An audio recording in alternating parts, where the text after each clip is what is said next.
Here's what you'll need for my braised steak in red wine. Some braised steak, of course. Some fresh thyme, or dried if you haven't got fresh. Some dried bay leaves. A bit of tomato puree. Some beef stock. Garlic. Let's put a dollop of English mustard in. A nice red wine. Get yourself a nice one, not just a rubbishy cookie one. And then whatever veg you want. I've gone with celery, but it could be leeks, you know, carrots. I happen to have a bell pepper in the fridge, so that's going in. Onions and mushrooms. First thing we're going to do, heat some coconut oil or vegetable oil into your pan. Season your steaks with plenty of salt and black pepper. And then we're just going to brown those off so it seals in the juices. When your steaks have had 3 or 4 minutes either side, time to take them out the pan and concentrate on your veg. Just put them to one side. With the veg all nicely chopped, it's time to get them in the pan. So, into the pan with your pepper, celery and onions. Just hold your carrots and mushrooms back, if you're using them that is. And we'll just heat these through for 5 minutes. When they've had a few minutes, time to go in with your mushrooms, carrots and garlic. And then just give them a minute or two. When they've had a couple of minutes, time to go in with some salt and black pepper.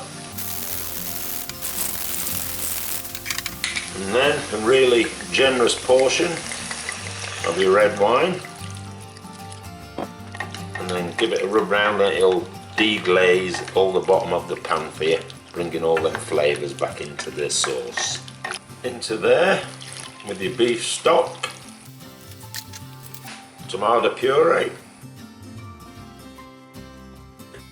teaspoon of English mustard, or in my case, finish the jar off. Then your bay leaves and fresh thyme.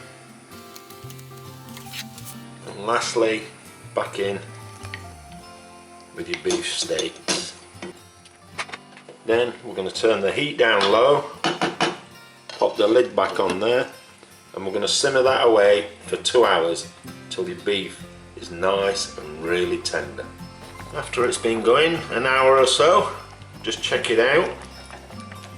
If it's getting a bit too dry, add some water to it, or in this case it needs thickening up a bit.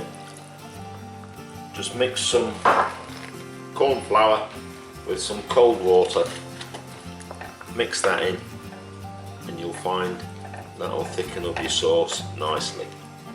When it's been simmering away for a couple of hours, hopefully it looks something like that, with a rich gravy / sauce. And before you serve it up, don't forget, take out your bay leaves and your sprigs of thyme. Not nice to crunch on. And then all that's left is to serve it up how you want.